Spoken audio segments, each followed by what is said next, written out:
आज के दिन मुझे ज्यादा खुशी इसलिए हुई है कि आज एक अगेन रिकॉर्ड बना है। 8 वीजाज जापान के एक साथ एक ही दिन के अंदर आ गए हैं। एक ही दिन के अंदर का मतलब यह है कि इनके रिजल्ट्स आए हैं और मिल गए हैं वीजों का। जो सारी डिटेल्स आपको आज इस वीडियो में बताऊंगा और प्रूफ के साथ कि जनाब ये 8 वीजे जो हैं वो कब अप्लाई हुए और इनके रिजल्ट्स जो हैं वो कब आए हैं और ये लोग कौन हैं जिनके वीजाज लग गए हैं, क्या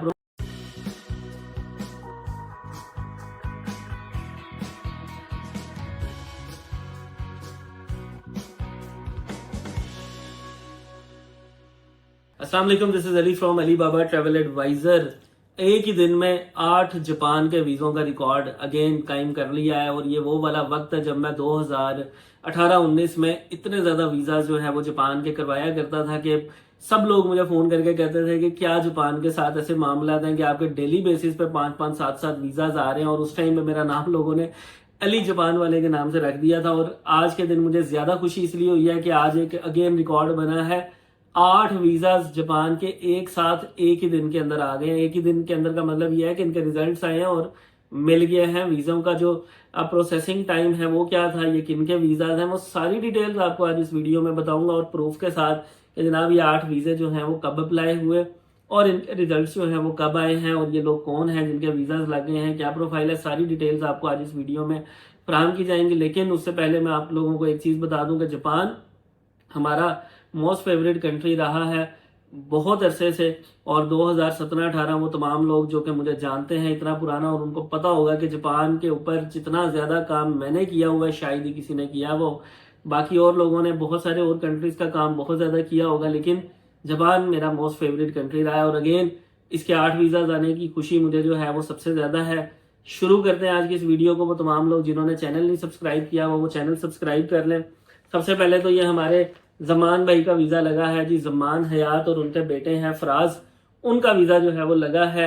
इनकी एप्लीकेशन, इनकी सारी डिटेल मेरे पास लैपटॉप में मौजूद है, सिस्टम में, वो भी अभी आपको दिखाऊंगा। लेकिन पहले 1 बाय 1 इनका ताल्लुक उकाड़ा से है। बहुत अच्छे मेरे बड़े पुराने कस्टमर, इनके पहले भी काफी ज्यादा वीजा मैंने प्रोसेस किए हैं। उसके बाद ये आरिफ का केस बहुत स्पेशल है।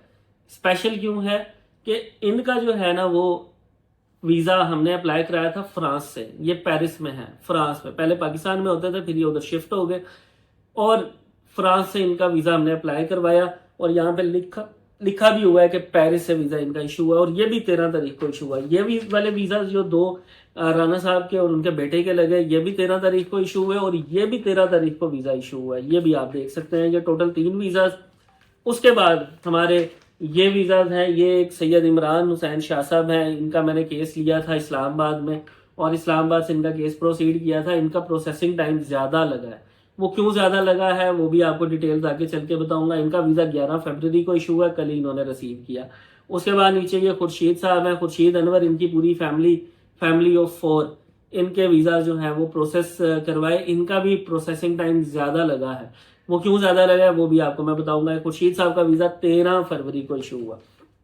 उसके बाद ये बाकी 2 वीजा ये भी 13 तारीख को इशू हुए। खुर्शीद साहब की फैमिली है और साथ में उनका एक और वीजा, यानी ये टोटल 8 वीजा जो हैं वो इशू हुए हैं। और इन 8 के 8 की सारी डिटेल्स अभी आपको मैं बताता हूँ ताकि आप लोगों को पता लगे कि इनका क्या प्रोसेसिंग टाइम चल रहा था, क्या सारे मामला थे। सबसे पहले शुरू करेंगे जमान भाई से। और जमान भाई का, क्योंकि इन सब लोगों को साथ बुला के एक एक अलग वीडियो तो नहीं की जा सकती थी, इसलिए मैंने सोचा सबको एक ही वीडियो के अंदर वो कर लिया जाए। ये देखें जी, ये जमान हयात है जिनका ये वीजा है और ये यहाँ पे इनकी सारी फाइल हमारे पास अवेलेबल है।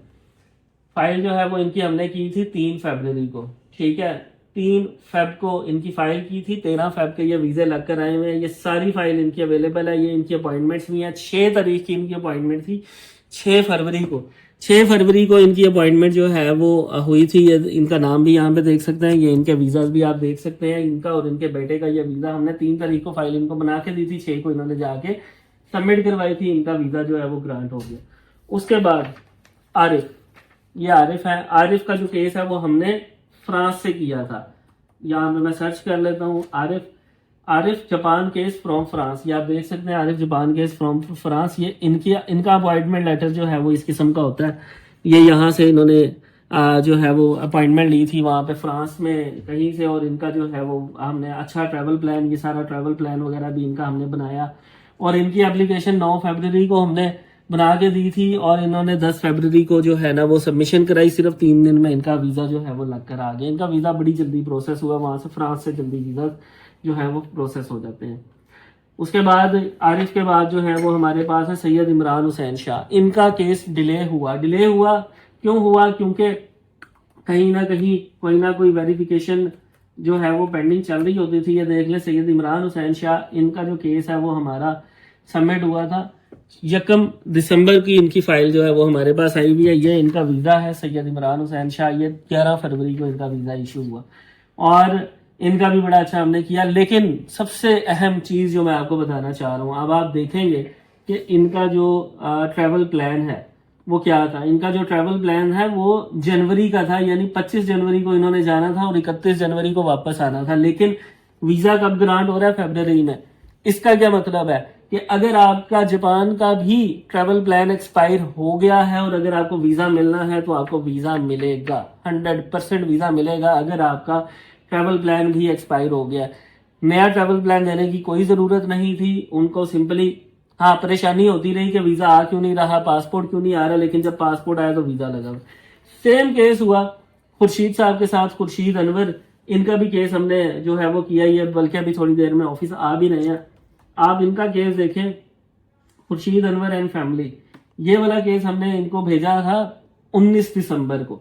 19 दिसंबर को इनका केस जो है वो हमने यहाँ से बना के भेजा। ये इनकी पूरी फैमिली का केस था और ये इनका जो ट्रैवल प्लान था वो मैं आपको बता देता हूँ कब का है, 1 फरवरी से 7 फरवरी का। यानी इनका भी ट्रैवल प्लान गुजर गया हुआ था। ये खुर्शीद साहब का ट्रैवल प्लान भी गुजर चुका था। 13 फरवरी 2026 को इनका वीज़ा इशू हुआ और पूरी फैमिली के साथ वीज़ा इशू हुआ, ठीक है ना। और मीडियोकर प्रोफाइल्स, यानी कि आप ये नहीं कह सकते कि इनकी बहुत अच्छी ट्रैवल हिस्ट्री थी, बहुत अच्छे मामला थे। ये देख लें, यहाँ पे सारी इनकी डिटेल्स हमारे पास मौजूद हैं। ये पूरी की पूरी जॉब करते हैं, इनकी अलाउंस स्लिप, पे स्लिप और ये वो सारा कुछ। मतलब ये जितने भी वीज़ाज इशू हुए हैं कोई बहुत हाई फाई प्रोफाइल के ऊपर नहीं वीज़ा इशू हुआ। और ये एक ही दिन में कल 8 वीज़ा जो हैं वो हमारे इशू हुए हैं।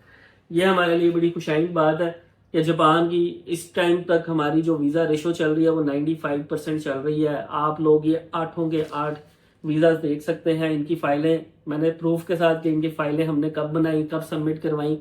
डिले ज़रूर हुआ है, हालांकि जापान 10-12 दिन में डिसीजन दे देता है। आरिफ का डिसीजन 2-3 दिन में हो गया।